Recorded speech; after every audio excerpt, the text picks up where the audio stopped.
Soal nasab. Banyak di otak saya ini. Soal nasab. Allah mementingkan nasab. Innallaha astafa Adama wa Nuhan wa ala Ibrahim wa ala Imran alal alamin. Allah menentukan nasab yang dipilih oleh Allah Nabi Adam pribadi dulu. Lalu Nabi Ibrahim, Nabi Nuh. Setelah itu keluarga. Ketika Adam dengan Nuh tidak menyebut keluarga Allah. Tapi ketika Ibrahim menyebut keluarga.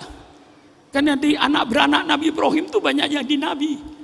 Anak beranak daripada Imran itu banyak jadi nabi. Nasab itu perlu. Menjaga nasab itu perlu. Tapi ingat, nasab tidak untuk bangga-banggaan. Nasab itu untuk disyukuri kepada Allah, bukan untuk sombong-sombongan nasab, bukan sombong-sombongan keluarga. Disyukuri, alhamdulillah saya keturunan Buju Ahmad, orang yang baik, orang yang memperjuangkan Islam, yang menyebarkan Islam. Kalau saya cucunya tinggal tidur di dalam rumah, tidak memperjuangkan Islam, tidak menyebarkan Islam, jangan ngaku cucunya Buju Ahmad. Buju Ahmad pejuang, mengislamkan Sejarawan dan sekitarnya, dan perjuangannya cukup pahit. Sejarah yang saya dengar, ya sejarah itu kan cuma mendengar orang lain kan. Sejarah yang saya dengar, mengapa dia Jerenguan? Waktu Buju Ahmad masuk enggak ada orang Islam, ada orang yang sedang angon sapi, angon kambing. Inilah yang ditarik ejere dari Madura. Ejere, siapa sih ejere? Orenguan, pas namanya Jerenguan, ajere Orenguan. Untuk diislamkan. Alhamdulillah saya menjadi cucunya Buju Ahmad. Dia pejuang Islam, dia penyebar Islam. Dengan segala kepahitannya, saya cucunya harus sama dengan kakeknya, memperjuangkan Islam, menyebarkan Islam, membela kebenaran, menghilangkan kemungkaran. Itu menjadi jiwa daripada Bani Ahmad, bukan untuk dibangga-banggakan. Disyukuri. Alhamdulillah saya keturunan orang baik. Tidak pantas kalau saya itu main judi, tidak pantas kalau saya minum minuman keras, tidak pantas saya main perempuan, tidak pantas saya tidak sholat, tidak pantas saya tidak puasa. Kakek saya orang puasa, orang sholat. Itulah gunanya. Syukuri. Yang kedua, silaturahmi, kayak yang kita praktekkan sekarang ini, menyambung silaturahmi kekeluargaan. Nah, jadi nasab itu perlu untuk apa? Untuk disyukuri dan untuk dijadikan uswatun hasanah. Saya tidak pernah membahas nasab itu. Daripada saya membahas nasab, lebih baik saya membahas nasib. Nasib saya ini gimana? Masuk surga enggak? Di dunia nasib saya gimana? Fid dunya hasanah. Saya harus hidup di dunia itu yang baik. Hidup di dunia yang baik bukan hanya banyak duitnya. Hidup di dunia yang baik bukan hanya rumahnya yang bagus. Fid dunya hasanah, duitnya banyak, bagus, rumahnya bagus, mobilnya bagus, plus sholatnya bagus, puasanya bagus, zakatnya bagus, infaknya bagus, plus akhlaknya bagus. Itu namanya fid dunya hasanah. Duitnya banyak, tapi tidak sholat, tidak termasuk fid dunya hasanah orang itu. Fid dunya hasanah, duitnya bagus, ibadatnya bagus, sholatnya bagus, perjuangannya bagus, akhlaknya bagus. Baru fid dunya hasanah. Nanti nasibnya fil akhirati hasanah. Ini soal nasab. Nasab tidak menjamin masuk surga. Saya buka. Mengapa nasab tidak menjamin masuk surga? Baca saja Kiai Al-Quran. Wa itu qala Ibrahimu li abi Azar atataitu asnam aliyatan inni araka wa qaumaka fi dhalalim mubin. Ayahnya Nabi masuk neraka. Benar Kiai? Kalau tafsiran saya salah-salah kan Kiai? Betul. Kiai, ayahnya Nabi masuk neraka, betul? Kasih tahu. Ayahnya Nabi masuk neraka. Anaknya Nabi masuk neraka. Namanya Kan'an. Anaknya Nabi. Pamannya Nabi Muhammad masuk neraka. Abu Lahab dan Abu Jahal. Istri Nabi masuk neraka. Istrinya Nabi Nuh dan istrinya Nabi Lut, kedua-duanya masuk neraka. Lelah saudara, apanya Nabi? Apa yang dibanggakan? Jadi nasab itu bukan untuk dibanggakan, untuk disyukuri sebagai suri teladan. Istri Nabi masuk neraka. Nabi Nuh nggak bisa bela, Nabi Lut nggak bisa bela.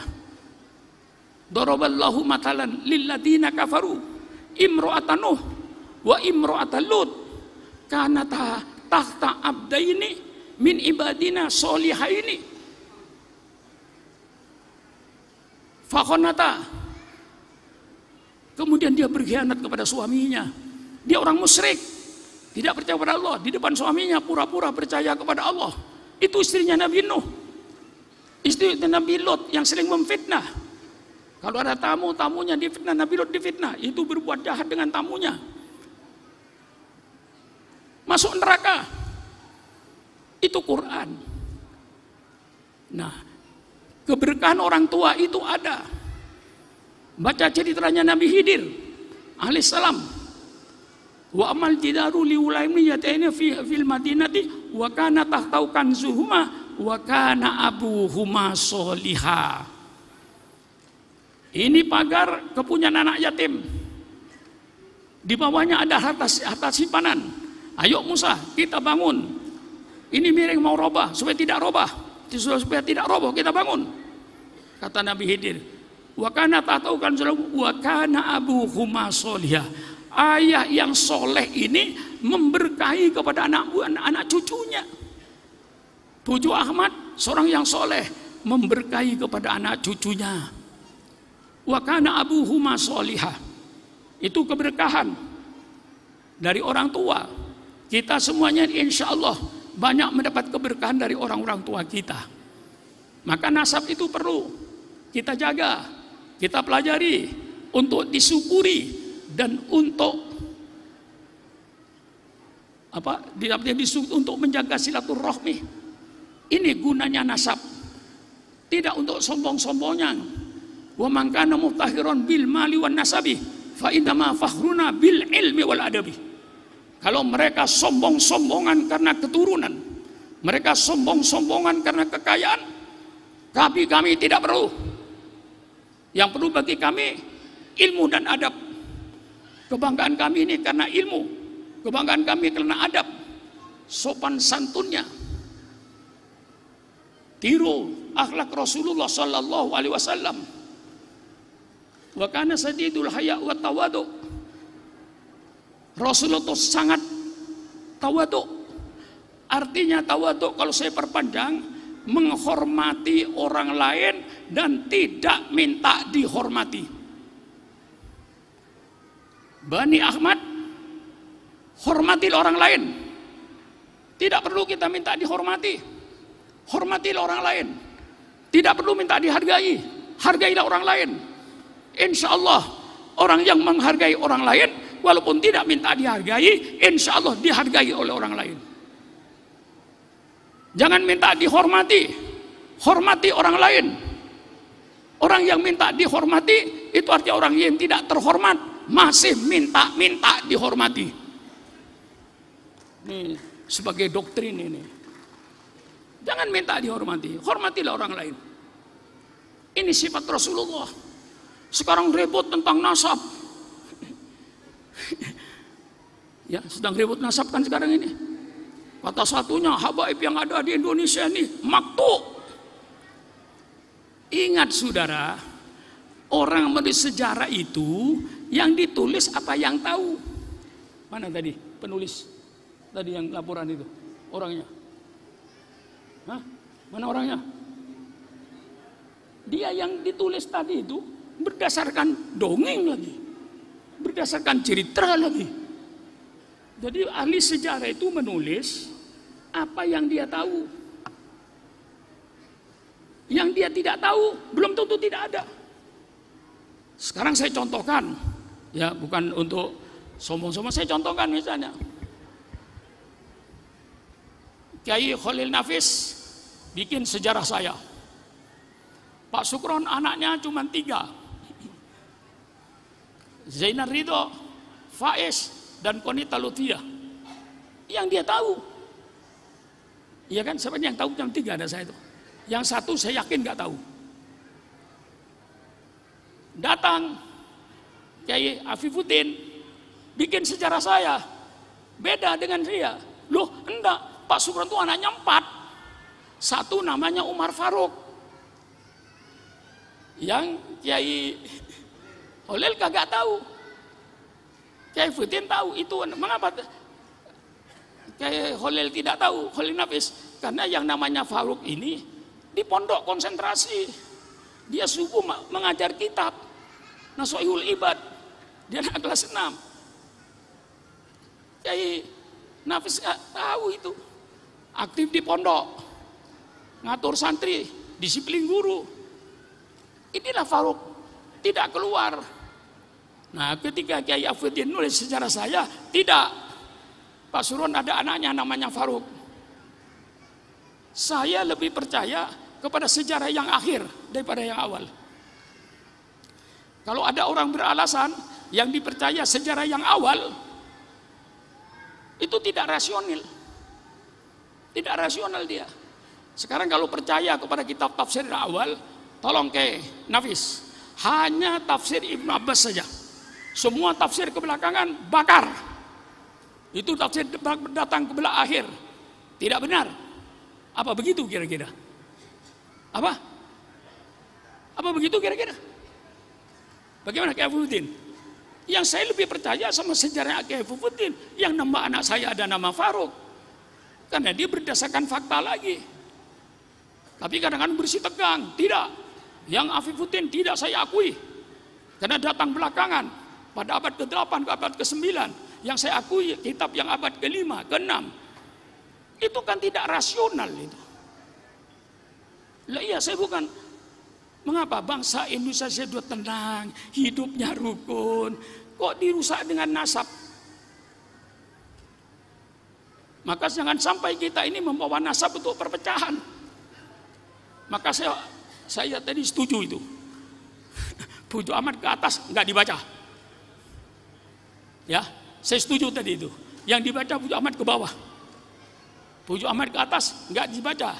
Karena takut katanya timbul perselisihan. Kalau dibuka ke atas, betul itu. Nggak usah dibuka ke atasnya itu. Tutup. Saya tahu ke atasnya. Kalau tidak keliru, ya kalau dibuka nanti salah lagi. Saya kasih contoh, sudah nggak usah saya buka. Tapi saya tahu ke atasnya. Dari Puju Ahmad siapa atasnya? Siapa atasnya? Siapa atasnya? Saya tahu.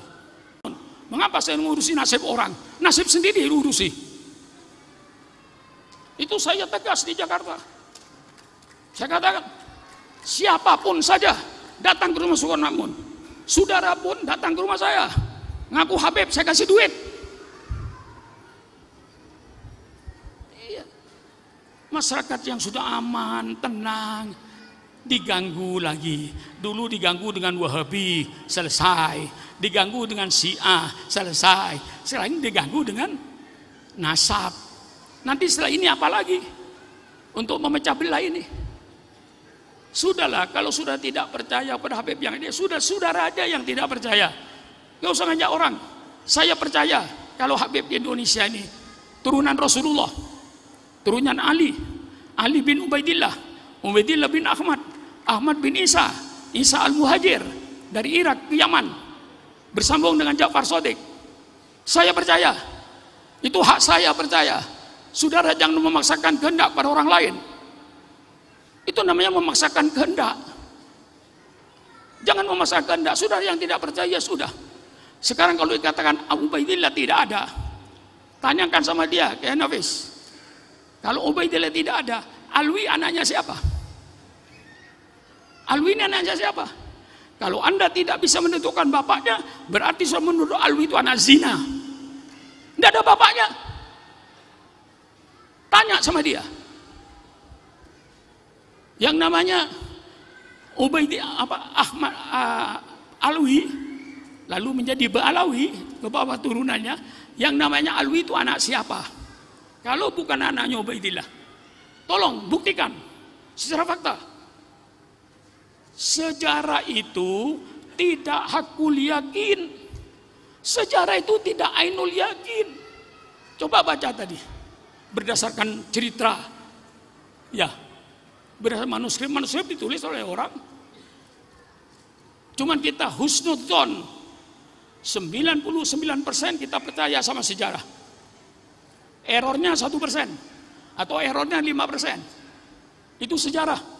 Biar sejarah Majapahit, biar sejarah Ken Arok, biar sejarah manapun saja, itu mesti saya percaya 95%, error 5%. Tidak ada ainul yakin dalam sejarah, tidak ada hakul yakin dalam sejarah.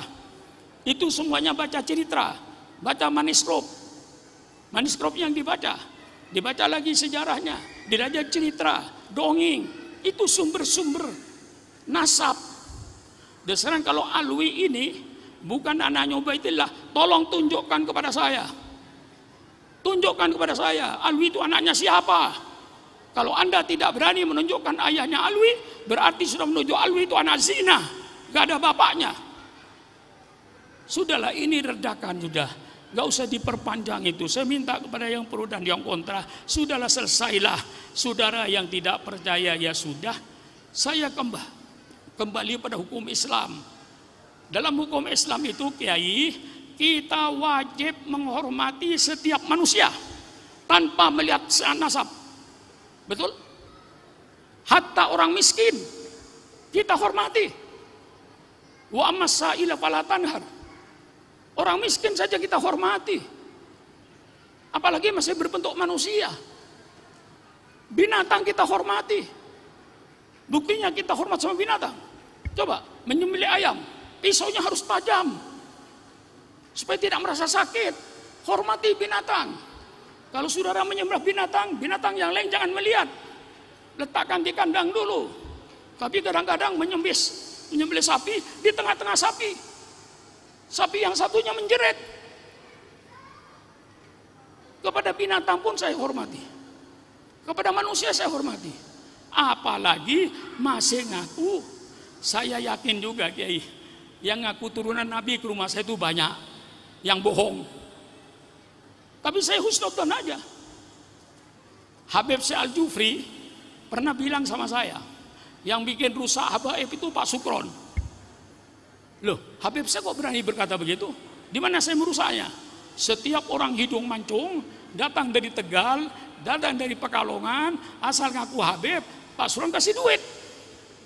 Padahal itu bukan Habib. Akhirnya banyak orang yang ngaku Habib. Ini Pak Sukron yang merusak Habib. Saya tidak niat merusak Habib. Dia ngaku pada saya ini Alatos, saya Al-Jufri. Kelihatannya nggak punya duit, saya kasih duit hadiah. Apa dosa saya? Umpama dia palsu, masa bodoh urusan dia dengan Allah? Mengapa saya ngurusi urusan dia dengan Allah? Nah, ini kepada Bani Ahmad ini saya minta supaya tidak ikut mengobok-obok umat ini yang sekarang sedang diobok-obok. Iya, ini saya sampaikan. Memang kedua belah pihak itu ada salahnya kalau kritik. Kadang-kadang muhibbin, okay, muhibbin kepada habaib ini overdosis, timbullah kecemburuan sosial. Saya datang ke masjid, ya cuma dicium tangan saya. Kalau Habib yang datang disanjung-sanjung, yang luar biasa, timbullah kecemburuan sosial. Ya bukan itu sebabnya, tapi mungkin ada kemungkinan.